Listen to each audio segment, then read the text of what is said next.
Over the number of years that I've done business, some profitable, some weren't profitable, and the number of years that I've worked as a business development manager, I've come to realize that there are certain common sense rules that you need to apply in your business, and as a matter of fact, your everyday life. Because the way I see your everyday life is kind of like a business. The decisions that you make influences what happens in the future.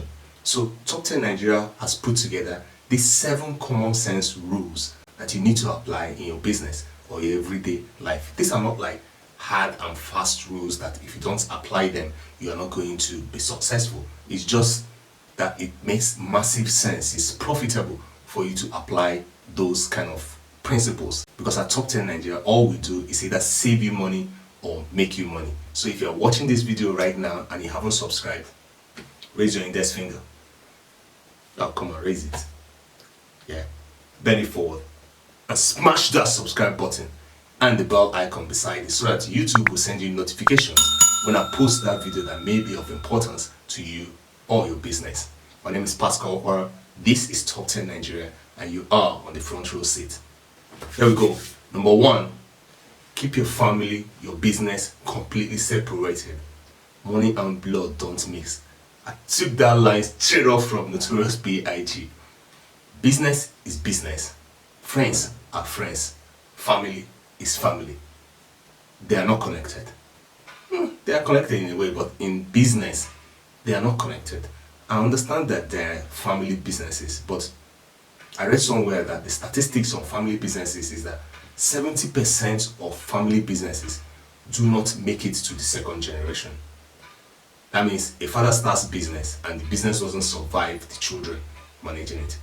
And 8% of the ones that make to the second generation do not make it to the third generation. So it's a 22% success rate on that, which is low. Alright? And in the ones that actually do make it, you won't believe the kind of rift it causes among siblings. Siblings behave like arch enemies. There is lack of trust. The family is highly politicalized. There is lack of trust. The family is so bent on sharing money, profit. It's no longer a family setting. A family is supposed to be where you go and receive succor. So based on that, it is common sense not to lend money to family or to your friends. That sounds tough, right? Anyway, it makes good sense, because if you are lending money, that means you are actually expecting the money to come back to you, either without interest or with interest. That is a problem. Even if you actually have to treat it like a business, you draft a contract, it's also a problem. Families tend to think that different rules apply to them when it comes to business. They always feel that they have longer rope. They always feel like if they fail at it, it's okay, it's family, they will forgive them. And business does not understand that. Business is mathematics. If it's right, it's right. If it's profitable, it's profitable. Alright, so I didn't say don't give family and friends money. But as long as you are expecting the money back in any form of business transaction, it doesn't make sense. Don't do it. If you must do it, please do it through a third party. Get another company to finance the project and finance the company financing the project. That way, it's a business transaction between that friend and the company, or that family and the third party. More often than not, if that business should ever fail or actually have hiccup along the way, it tarnishes the smooth friendship that you have with that friend or with the family. By the time both of you survive that meeting, you must have lost your friendship. So if I value your friendship, I value you as a family, I would rather keep that value and relationship that I have with you than tarnish it with business. A friend of mine wasn't really happy when I did a housing project and I didn't use him, being that he's a builder. But later on, what I told him was, the way I relate to my builders, if I should relate that same way to you, after the building project, you may not like me. Because I like following contracts. If there are points in the contract that you need to follow, you must follow it. Keep up your own end of the bargain. There's no slacking on it. I won't cut you any slack. That's the way I do business. So if I should do that to any family or to any friend, they'll start seeing me in a different light. So I'll rather flow freely with a contractor, with a contract and all that.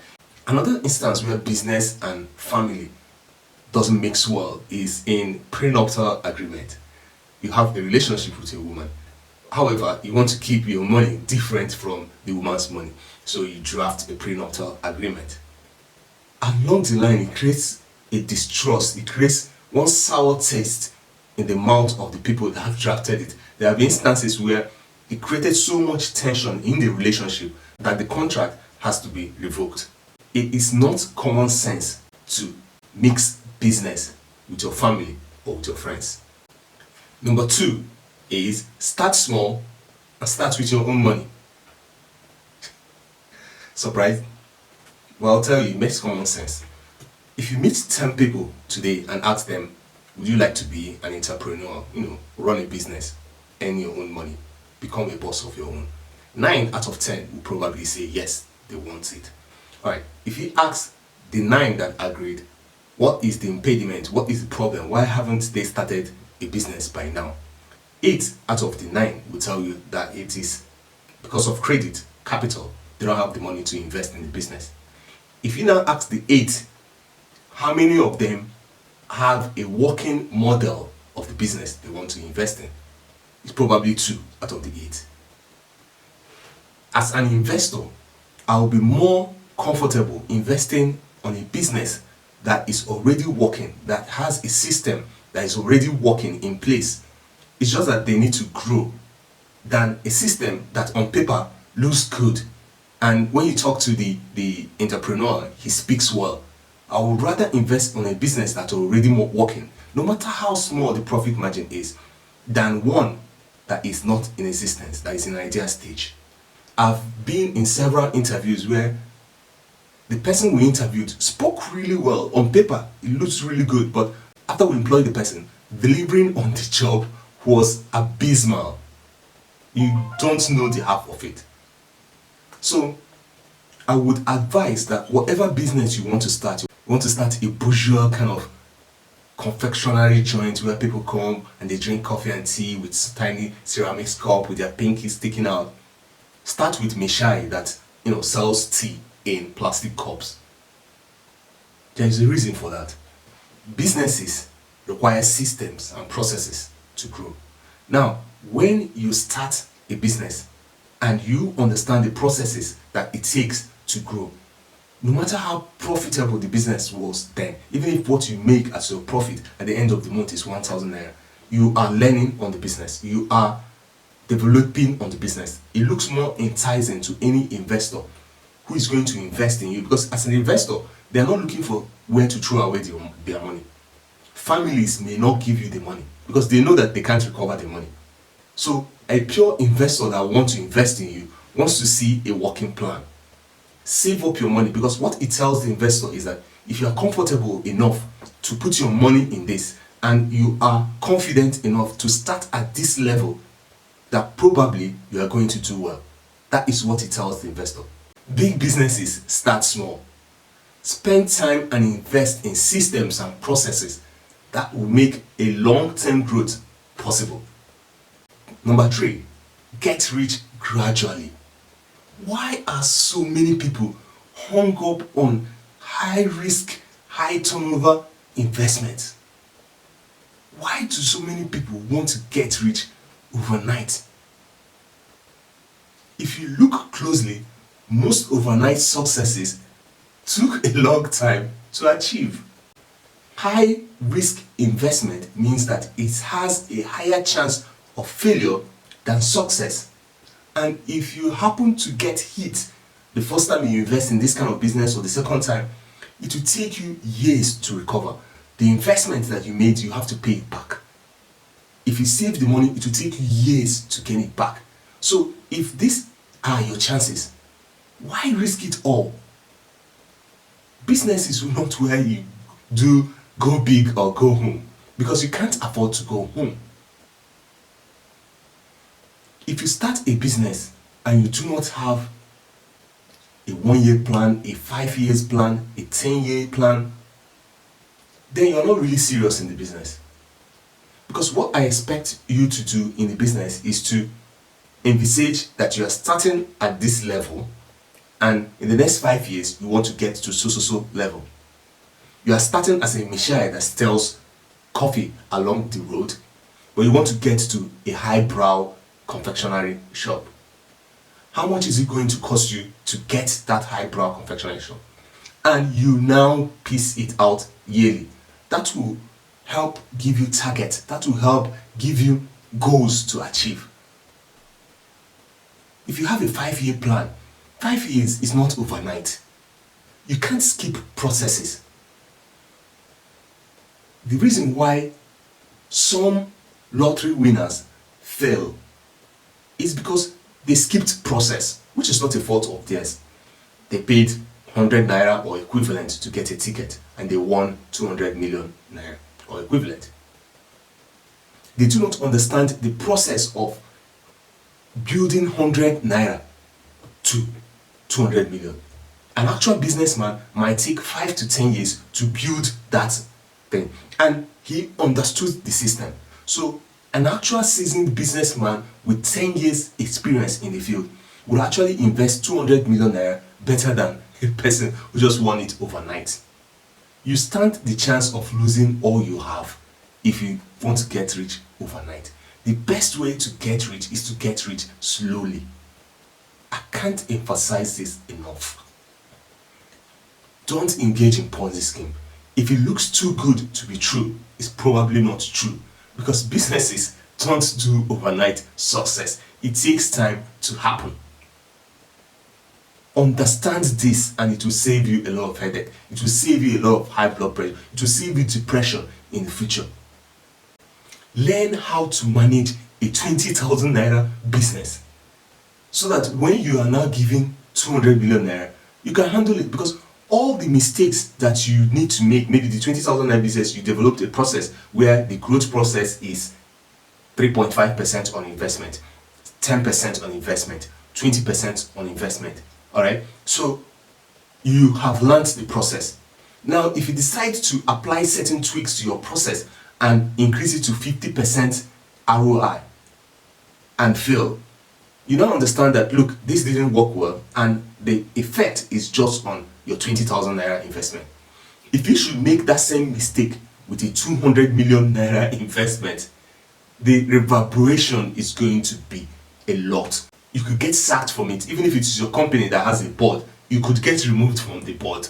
Most get rich businesses involve 3 things. You are getting involved in things you do not have full knowledge of.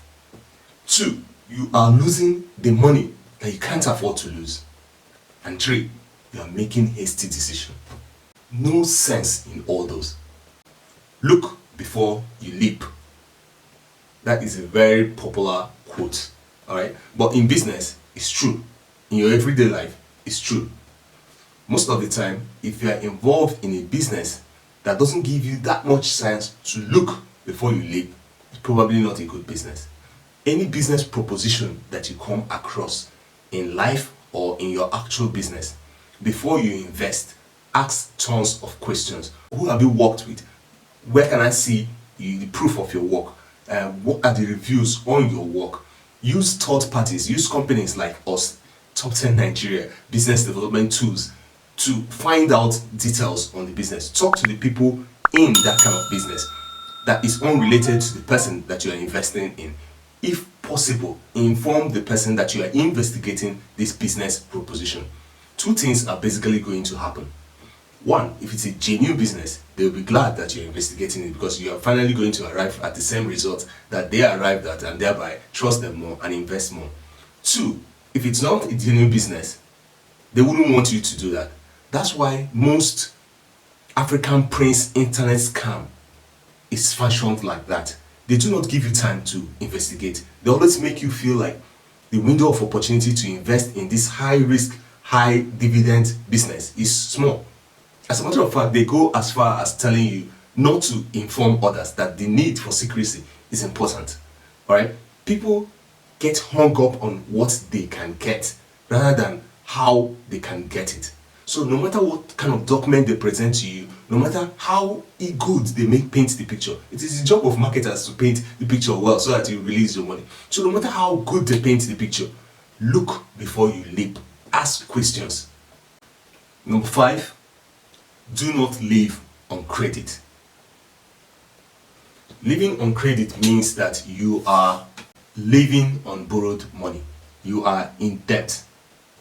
And when you are in debt, you're actually giving power of your liberty to somebody else, the lender.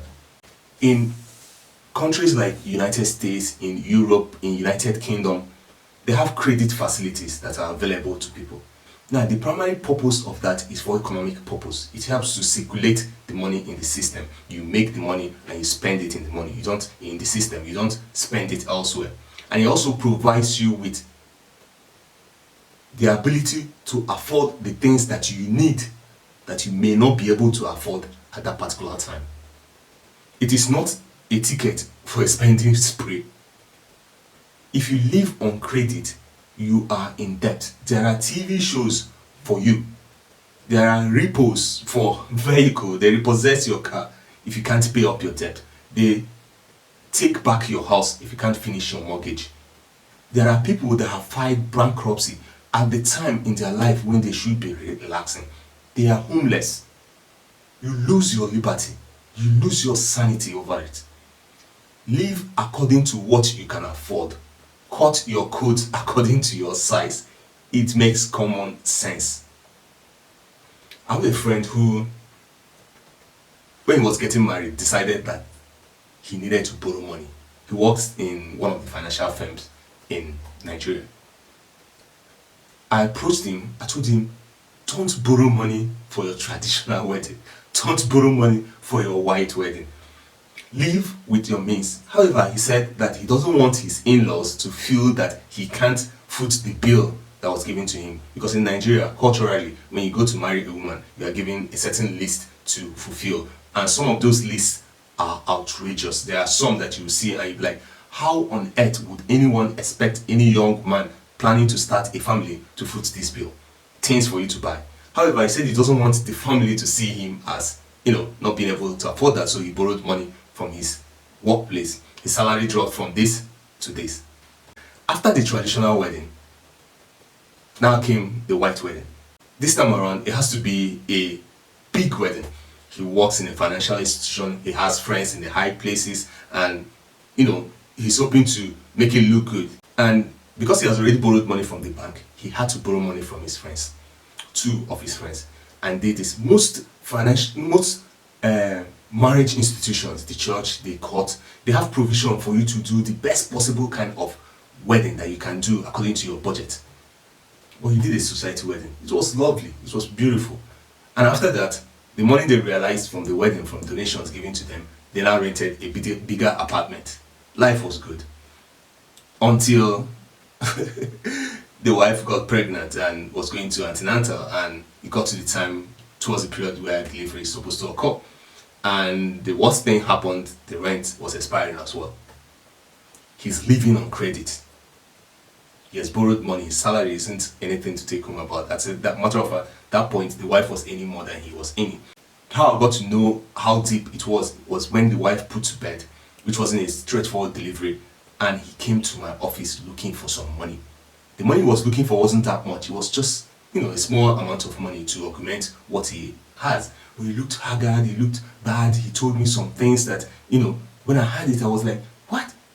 That your wedding was this big and all that? They ended up moving out of the apartment to a smaller apartment. By the time he finished paying the loan at his office, he lost his job. I don't know if they are connected. He had to borrow another money to get a car and start doing a cab business, one of these, app business cab thing. I don't want to call any company's name. The reason why I told this long story is because the picture could have been different for this young man and his family. If he had worked according to what he had, lived in the same apartment he was living with his wife until the time they have a kid and then decide they needed a bigger apartment, he could have still had his full salary with his wife, helping out, but he was living on credit to the point that things were dwindling when, if he planned well, things would be improving. This and many other stories that if I tell those stories, this video will be too long, happen because people live on credit. Do not take an item now to pay later. If you have to pay later, don't buy those items. Do not go for holiday on borrowed money. If you can live without it now, do not live with it. Do not buy it. Debts are like mouse trap. It is easy to get into and very hard to come out of. So don't even start it. Number 6, always have a budget. If you have a budget in your business or in your everyday life, you tend to be more conservative. You tend to prioritize. What budget does for you is that it tells you these are your responsibilities. This is the money that you make.